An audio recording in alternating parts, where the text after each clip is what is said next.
Jesús durante su ministerio tuvo muchas controversias con los líderes religiosos de la época. Hoy estudiaremos las controversias que se dan en Jerusalén. ¿Cuál era el interés real de los líderes religiosos? ¿Por qué Jesús maldijo a la higuera? ¿Cómo entender el gran mandamiento? Acompáñanos en el estudio de esta semana. Bienvenidos a la Masterclass. Es un gusto estar con ustedes cada semana estudiando las verdades bíblicas. El tema de hoy son las controversias en Jerusalén. Estamos en la serie del libro de Marcos y aquí en estudio le damos un cordial saludo al pastor Argenil, que nos viene acompañando con frecuencia, al igual que al profesor Fabián Palacios. Y también saludamos vía remota al profesor Mario Tapias. Es un gusto estar aquí con ustedes, escudriñando, estudiando y construyendo la Masterclass. Jerusalén es una ciudad que está ubicada en unas colinas a una altitud de 740 metros sobre el nivel del mar. En los días de Jesús, su población estaba entre los 40,000 y 50,000 personas, y para la época de las fiestas se triplicaba esta población. La superficie eran alrededor de unos 125 kilómetros cuadrados, y el episodio que se va a dar en Marcos 11, con el cual vamos a iniciar, se da justamente en Jerusalén. Cuando se acercaba a Jerusalén, junto a Betfagé y Betania, frente al monte de los olivos, Jesús envió a 2 de sus discípulos y les dijo: id a la aldea que está enfrente de vosotros, y al entrar en ella hallaréis un pollino atado, en el cual ningún hombre ha montado. Desatarlo y traerlo. Y si alguno os pregunta por qué hacéis eso, decid que el Señor lo necesita y que luego lo devolverá. Con el saludo cordial, pastor Argenil. Aquí comienza la historia de esa entrada triunfal a Jerusalén. Bendiciones para ustedes y para cada uno de nuestros oyentes. La verdad que hasta aquí el apóstol Marcos había trabajado con el silencio mesiánico. No le digas a nadie, cállense, no vayan a decir nada. Pero aquí como que se rompe ese silencio mesiánico. La entrada triunfal a Jerusalén tuvo para esa época un mensaje muy especial y lo tiene a través de las edades. A punto de empezar la gran fiesta judía, donde miles de personas estaban como visitantes en Jerusalén. Los hoteles estaban totalmente llenos, las calles abarrotadas de visitantes para la fiesta, y el Señor prepara este gran evento. Es Él mismo el que manda a traer un pollino y se monta en ese pollino. Un pollino es un burro sin amansar. Y entrar a una ciudad montado en un pollino es lanzarse como el candidato único en Jerusalén. O era la costumbre de entrar triunfante de una batalla también, para que la gente le gritara como le gritaban al Señor. Los que habían estado esperando tanto tiempo que Él se lanzara como candidato del reino en esta tierra, vieron que la hora había llegado, y con hosannas, bendito el que viene en el nombre del Señor, gritaban hosanna en las alturas, y se quitaban las túnicas y las ponían en el camino para que el burrito no pise ni siquiera en tierra. El rey, viva el rey, viva el rey de los judíos. Claro, cuando la gente se le fue uniendo, los líderes religiosos comenzaron a temblar, porque todo el mundo esperaba ese día, el día cuando él se iba a lanzar como único rey de los judíos para quitarse el yugo de los romanos. Pero entró, y el versículo 11 del capítulo 11 de San Marcos, dice, y entró Jesús en Jerusalén y entró en el templo y habiendo mirado alrededor todas las cosas, como ya anochecía, se fue a Betania con los 12. Él se dio cuenta ese día de cómo estaba el templo y en qué lo habían constituido. Y conocía el negocio tan tremendo que había en el templo. Así que Marcos presenta que él ese día se fue. Todos los 4 evangelios hablan de este gran evento, de la entrada triunfal a Jerusalén. Un evento muy importante, todos lo mencionan. Pero, ¿qué pasó al otro día? Lo que vamos a ver ahora. Profe Mario, esta entrada triunfal está llena de detalles. Amplíanos un poco.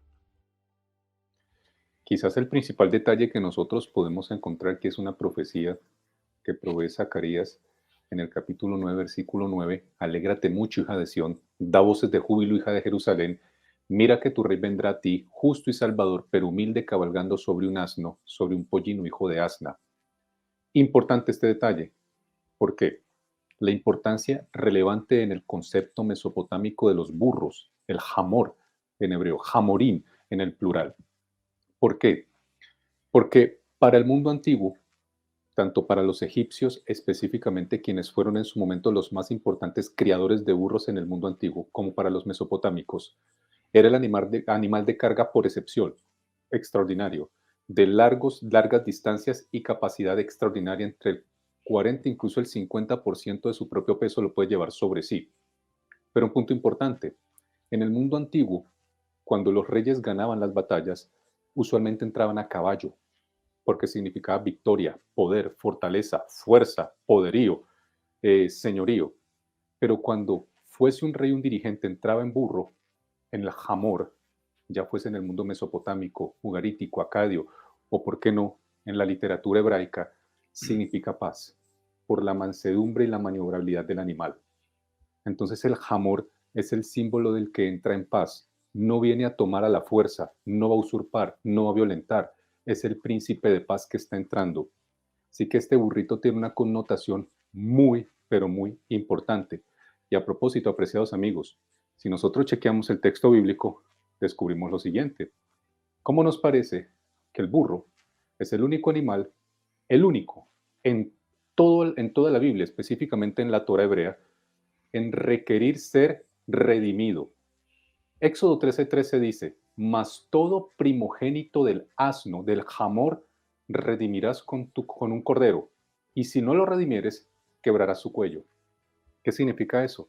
Era tan importante y tan valioso el burro en el mundo antiguo que era necesario pagar una redención a través de un cordero por el burro. El burro tenía que sobrevivir.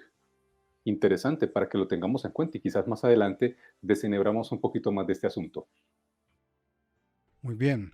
En Marcos 11, del versículo 2 en adelante, vamos a encontrar una narrativa que se ha venido repitiendo en la escritura del Evangelio de Marcos. Y esa narrativa la llaman las historias sándwich, que va a comenzar con la higuera, luego con una historia en el templo y termina con la aplicación del tema de la higuera. En el 12 dice, al día siguiente, cuando salieron de Betania, tuvo hambre. Viendo a lo lejos una higuera que tenía hojas, fue a ver si tal vez hallaba en ella algo. Pero cuando llegó a ello, nada halló sino hojas, pues no era tiempo de higos. Entonces Jesús dijo a la higuera, nunca jamás coma nadie fruto de ti. Y lo oyeron sus discípulos.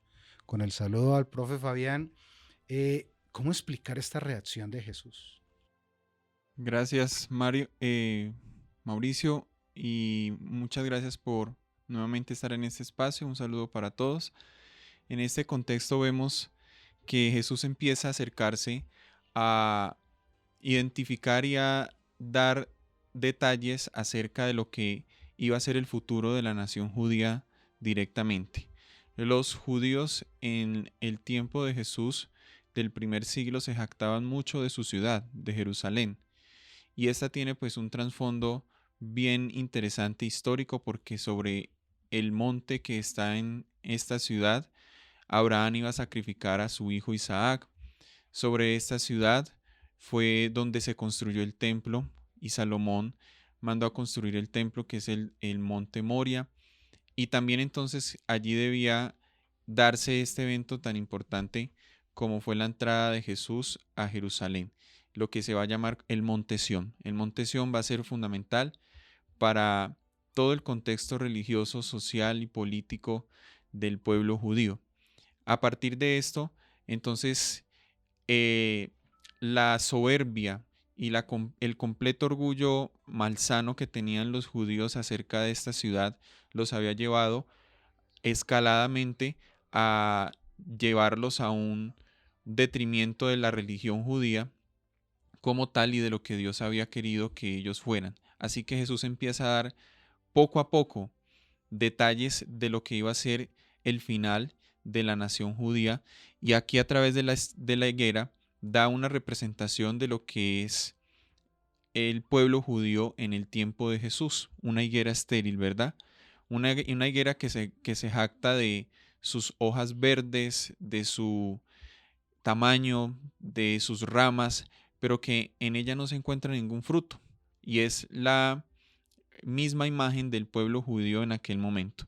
Y es por eso que aquí empieza, Jesús deja allí como en pausa el relato y la representación de la higuera para luego pasar a la purificación del templo. No era la primera purificación, sino que ya sino que ya es la segunda, porque ya Jesús había hecho una entrada al templo como tal y también había hecho algo similar. Pero esto sucede en el contexto de la Semana de la Pasión. Así que Jesús entra y completamente desafía la autoridad del templo, no solamente a los guardas del templo, sino dando un mensaje directo a los sacerdotes y a los rabinos en ese momento, donde encuentra pues el escenario preciso para empezar para empezar a señalar los delitos, no solamente no delitos sociales, sino delitos espirituales que habían empezado a hacer los judíos en el templo, el cual era supremamente importante para ellos, por así decirlo, era la Meca, era lo que es la Meca para los musulmanes en estos momentos, para los judíos era el templo. Y entonces empieza a hacer esta purificación, que es un término muy, pero muy ritual y litúrgico, ¿cierto? Y empezar a echar fuera a los cambistas que estaban allí, ya que se hacían transacciones económicas, lo cual estaba completamente prohibido por la ley.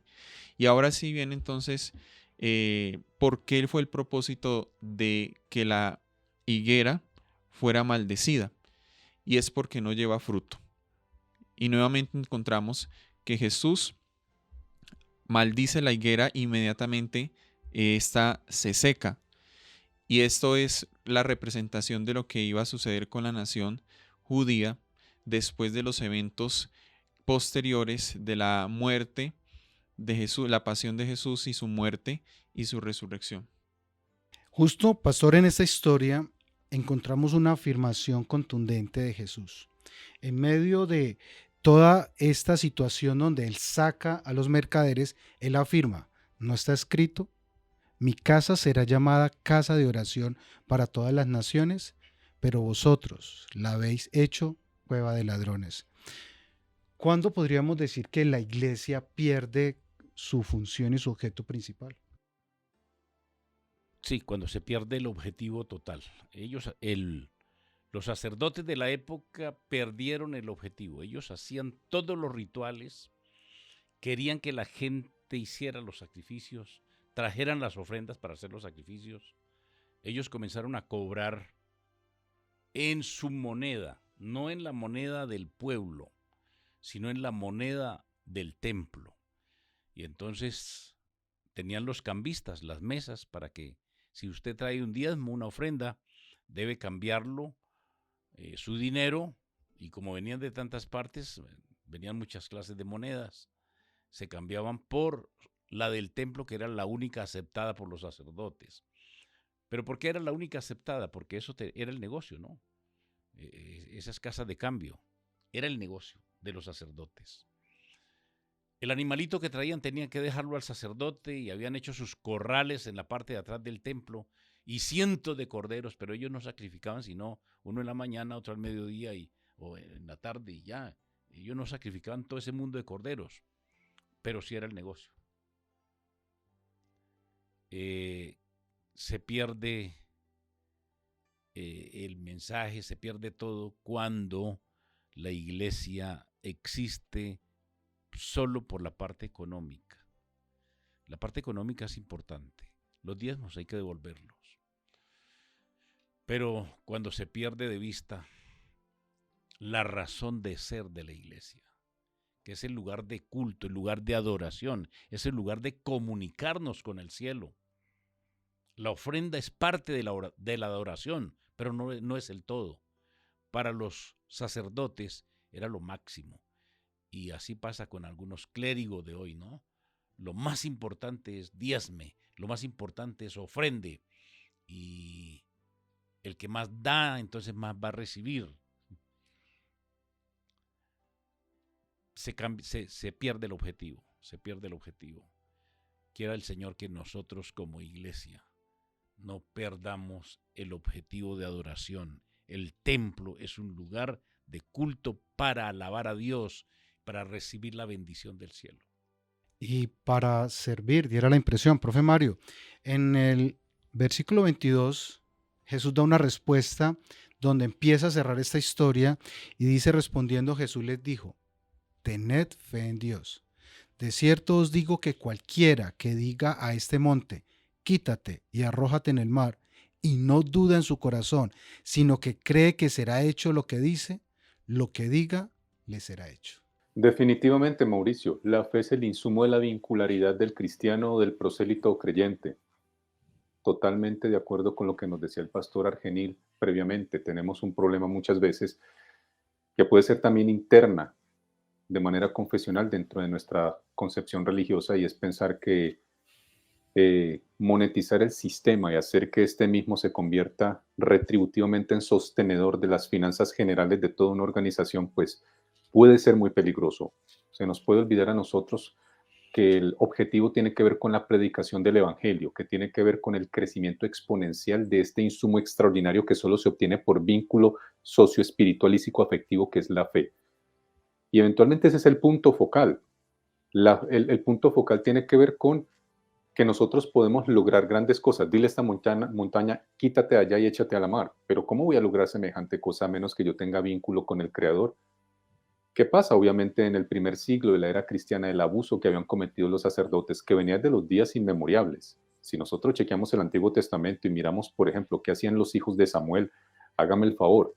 Es decir, lamentablemente ha existido un lastre lamentable, no en todos, pero sí en buena parte del sistema sacerdotal histórico, incluyendo al mismo pueblo de Israel, y no podemos decir que nos salvamos en el cristianismo contemporáneo o confesionalmente de acuerdo a la religión que profesemos. Somos proclives tristemente a utilizar el poder y la culpa para manipular a las personas y sobre todo para obtener beneficio financiero. Y a veces un beneficio que queremos utilizar bien, en nombre de la iglesia, pero lo manchamos con nuestra mácula pecaminosa y nuestra falta de vincularidad con Dios. Importante, fe, insumo primordial que se obtiene a través del vínculo psicoafectivo y espiritual con un Dios real que dice, ven conmigo, construyamos juntos, que el templo principal con el que yo quiero trabajar es tu psique, tu mente, tu cuerpo. Lo demás se llaman casas de adoración, porque el templo del cual estamos hablando ya no existe. Era el templo del primer siglo que fue arrasado. Sin mucho quedará la pared occidental. Pero nosotros hoy día somos llamados a entendernos como la eclesía, el koinos, la comunidad, el centro focal donde Dios quiere trabajar, mi psique, mi pensamiento y el colectivo con nuestros amigos y hermanos. Profe, esta historia termina con el perdón, porque en el versículo 25 sigue diciendo, y cuando estéis orando, perdonad. Si tenéis algo contra alguien, para que también vuestro Padre que está en los cielos os perdone a vosotros vuestras ofensas. Porque si vosotros no perdonáis, tampoco vuestro Padre que está en los cielos os perdonará vuestras ofensas. Aquí el perdón se vuelve protagonista de esta historia.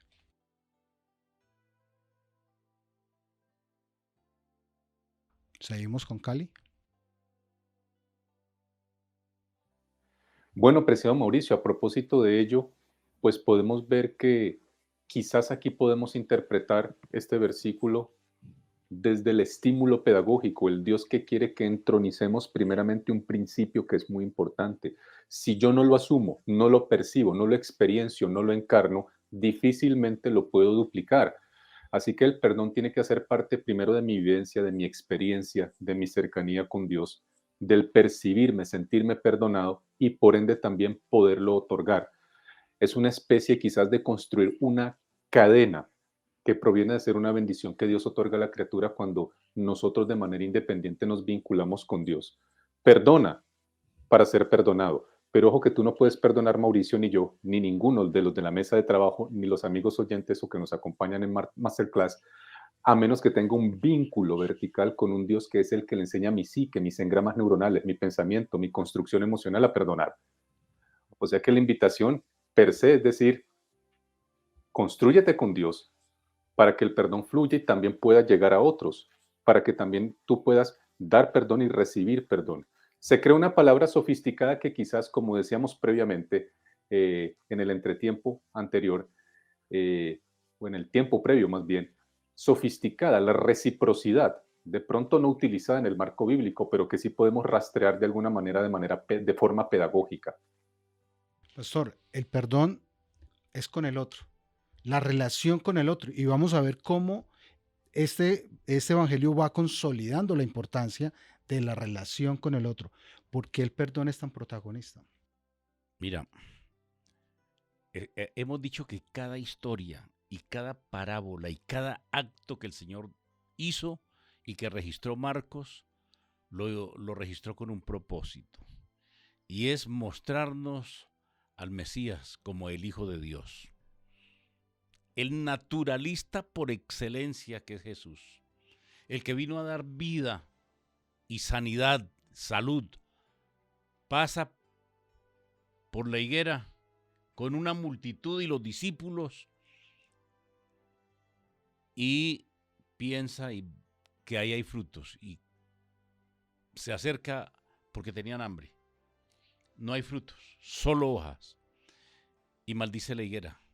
Pero al otro día, después del evento que ya analizamos, vuelven a pasar por el lugar. Y los discípulos con gran asombro miran y dicen, maestro, la higuera que maldijo ayer se secó. Un mensaje tremendo les estaba dando. Y ahí es donde llega el texto que estamos analizando, que debemos perdonar. ¿A quién vino el Señor a perdonar? ¿A quién representaba la higuera? Porque a veces señalamos a la multitud mixta como esa gente que no querían aceptar el evangelio, esos judíos que rechazaron, pero el Señor sigue amándolos. Y es a ellos que no tienen fruto que el Señor los quiere perdonar. Y es a los discípulos que les está dando una tremenda lección del perdón. Cuando vayan a orar, tengan fe. Es lo que les está diciendo. Y todo lo que pida con fe, el Señor se lo da. Tengan fe. Pero para poder tener fe, deben perdonarse los pecados del uno. Bueno, no los pecados, sino pedir perdón. Porque no podemos pedirle perdón a Dios si no perdonamos a nuestros semejantes. Así que la lección que el Señor nos estaba dando a través de esta otro acto parábola, este es un acto parábola, es que sin fe es imposible agradar a Dios. Sin fe es imposible perdonar. Y el Señor quería perdonar a esos sacerdotes, a esos escribas, a esos fariseos. Si ellos se hubiesen arrepentido de corazón, el Señor los salva.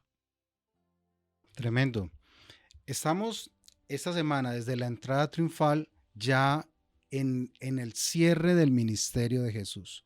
Ya estábamos cerca a la Pascua y al sacrificio en la cruz, y de muchas maneras nosotros hemos, a partir de la serie de Marcos, ido evidenciando cómo Jesús les contaba cómo iba a ser ese cierre.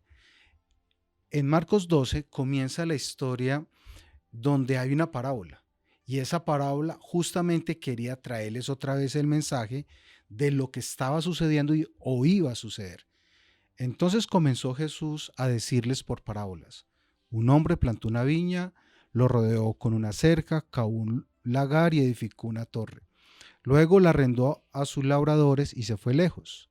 A su tiempo envió un siervo a los labradores para recibir de estos el fruto de la viña. Pero ellos, tomándolo, lo golpearon y lo enviaron con las manos vacías. Volvió a enviarles otro siervo, pero, apedreándolo, lo hirieron en la cabeza y también lo insultaron. Volvió a enviar a otro y a este lo mataron. Después envió otros muchos. A unos los golpearon y a otros los mataron. Por último, teniendo aún un hijo suyo, amado, lo envió también a ellos diciéndole, tendrán respeto de mi hijo.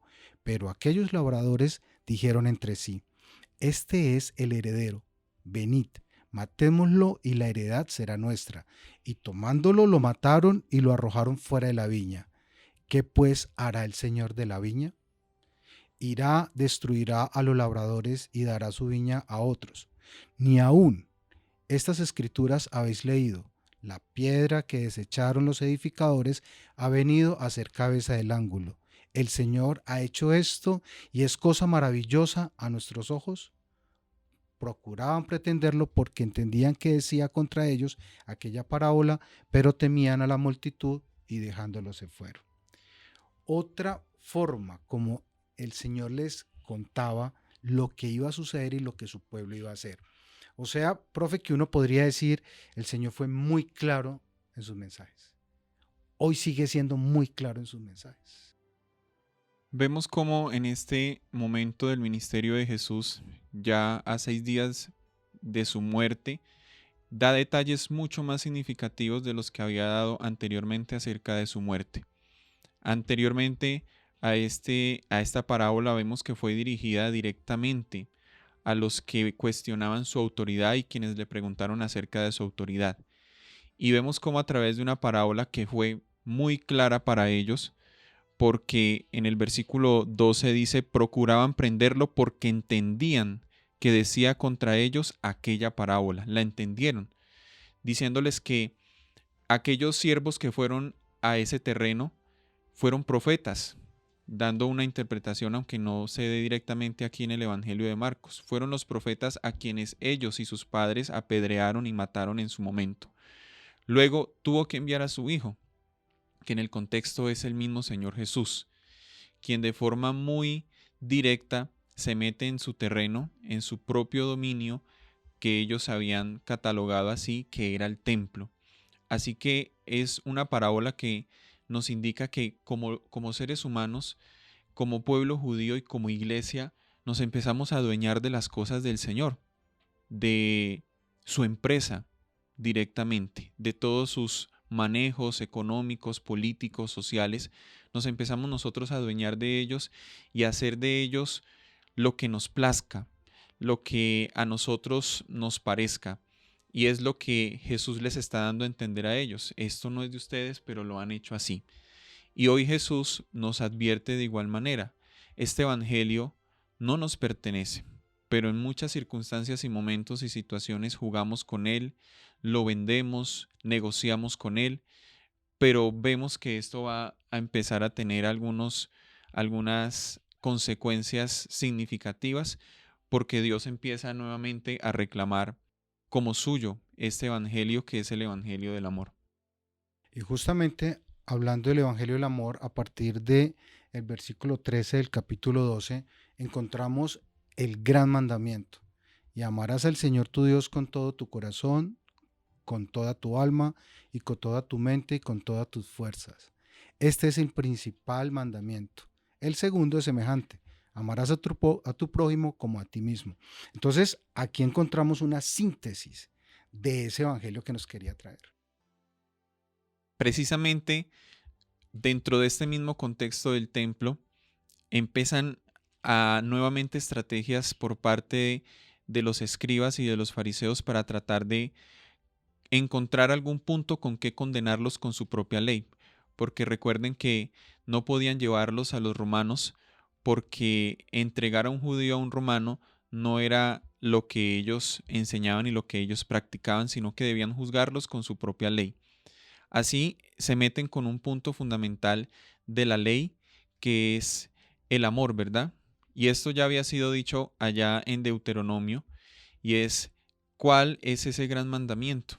Y Jesús responde directamente, que ni siquiera es, eh, vemos que no es Jesús el que responde, sino que es uno de los fariseos y de los escribas que están allí, repitiendo la Torá, ¿cierto? De que es el amor a Dios en primera instancia, esa relación vertical que nos hablaba el profesor Mario, que se vuelve fundamental aquí para nosotros vivir el Evangelio directamente. No podemos dar de lo que nosotros no tenemos, y si no tenemos esa conexión directa con Dios, con esa relación personal, no podemos transmitirla a nivel horizontal.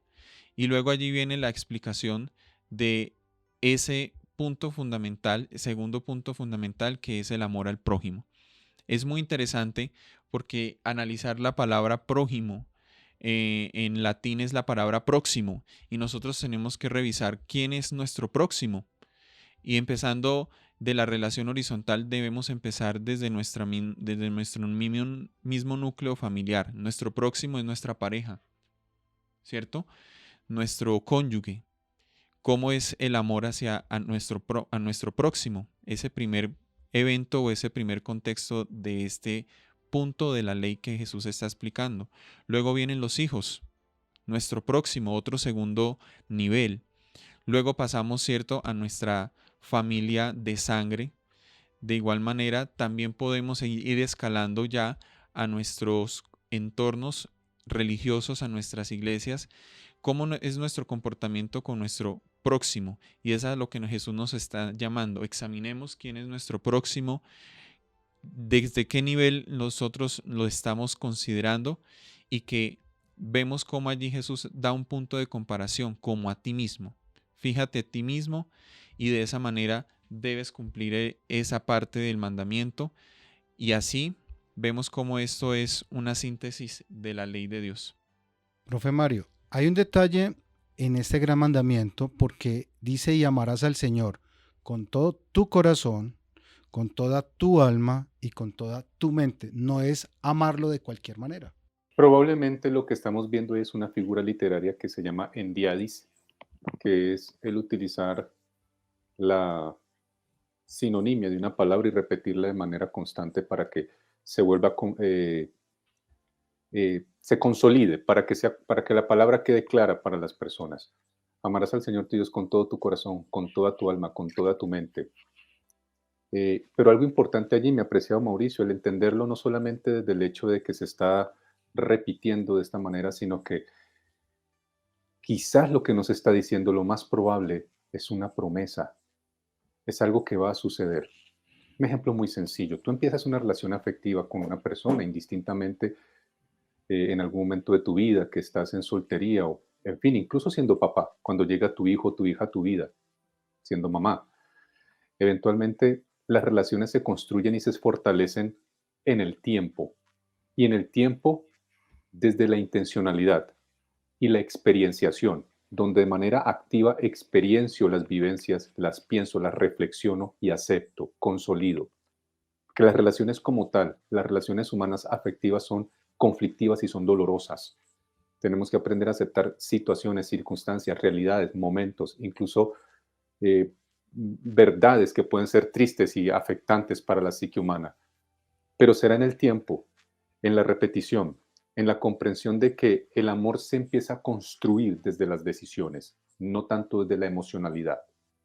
La emocionalidad empuja, el amor es el resultado de la reflexión de esa emoción inicial y que hace que los elementos permanezcan constantes. Es esto en lo que Dios invita. Llegarás a amarme con toda tu alma, pero te invito inicialmente a que te relaciones conmigo, y ese primer encuentro puede ser conflictivo, puede ser incómodo, puede molestarte. Otro punto importante del verso es cuando dice que en realidad no es holocausto, no es el sacrificio lo que resulta relevante, que es donde nosotros usualmente nos enredamos. Dice, bien, maestro, verdad has dicho, que uno es Dios y no hay otro fuera de él. y amarlo con todo el corazón, con todo el entendimiento y con todo el alma y con todas las fuerzas, y amar al prójimo como uno mismo, es más que todos los holocaustos y sacrificios. Qué importante este punto, compañeros. ¿Por qué? Porque a veces nosotros solemos construir religiones litúrgico-formativas, donde le enseñamos a las personas a vivir conceptos, actividades, liturgias y programas dentro de una comunidad, y les hacemos perder de alguna manera que el sentido tiene que ver con la relación, con la construcción, con la sinceridad, con la espontaneidad, con la construcción vincular, que es lo que realmente Dios busca a través de las Sagradas Escrituras y su revelación. Pastor, qué mensaje tan simple. Amarás a tu prójimo como a ti mismo. Sí. Aquí el Señor Jesús está sacando un texto que era, ellos lo llevaban en todas partes escrito, se lo colgaban aquí en la nuca, se lo ponían a los hijos, lo escribían en las paredes, la gran Shema. Eso fue lo que el Señor le sacó ahí. Oye, Israel, el Señor nuestro Dios, el Señor uno es, y entonces debe amarlo ¿cómo? Y ahí viene la gran Shema de los judíos. La mayoría de la gente que iba eran hipócritas, les dijo el Señor. Mira, si nos devolvemos un poquitico ahí, en el versículo 13 del capítulo 12, le enviaron algunos de los fariseos y de los herodianos para que los sorprendiesen en alguna palabra. Vamos a ver cómo lo hacemos caer.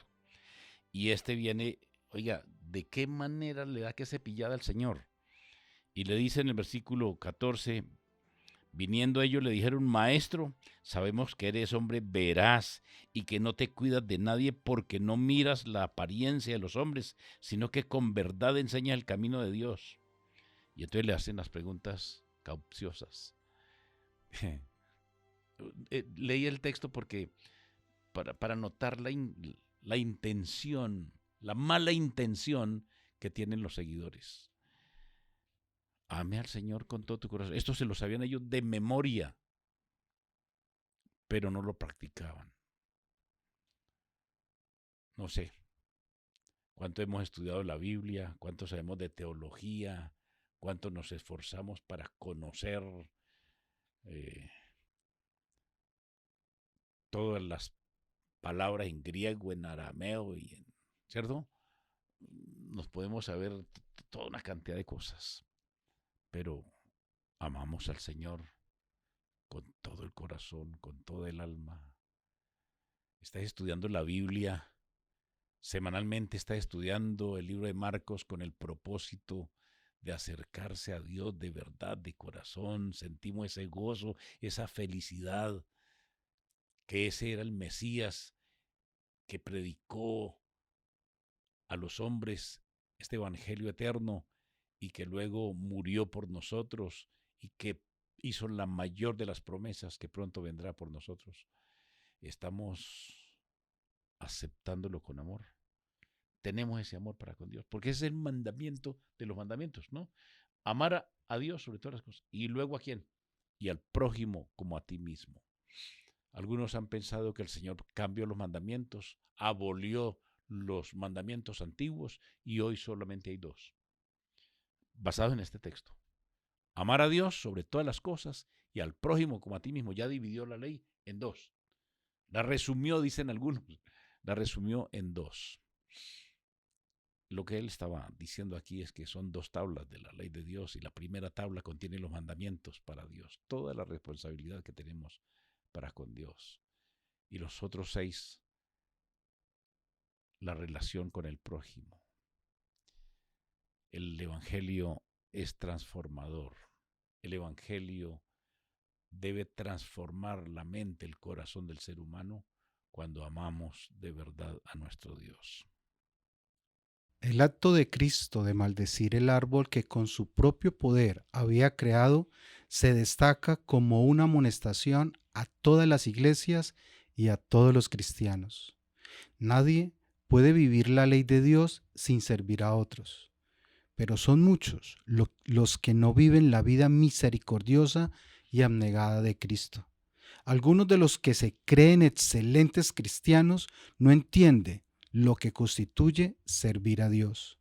Planifican y estudian para agradarse a sí mismos. solo obran con respecto al yo. Para ellos, el tiempo solo tiene valor en la medida que les permita juntar para sí. Este es su objetivo de todos los asuntos de la vida. No obran para otros, sino para sí mismos. Dios los creó para vivir en un mundo donde debe realizarse un servicio abnegado. Los designó para ayudar a sus semejantes de toda manera posible. Pero el yo es tan enorme que no puede ver otra cosa. No están en contacto con la humanidad. Los que así viven para el yo son como la higuera, que tenía mucha apariencia pero no llevaba fruto. Observan las formas del culto, pero sin arrepentimiento ni fe. Profesan honrar la ley de Dios, pero les falta obediencia. Dicen, pero no lo hacen. En la sentencia pronunciada sobre la higuera, Cristo demostró cuán abominable es a sus ojos esa vana pretensión. Declaró que quien peca abiertamente es menos culpable que quien profesa servir a Dios, pero no lleva fruto para su gloria. Hemos llegado al final de la masterclass. Es un gusto estar aquí con ustedes cada semana estudiando las verdades bíblicas. Síganos en las redes, háganos sus preguntas al número de WhatsApp. Nos vemos aquí en nuestra cita semanal. Hasta la próxima.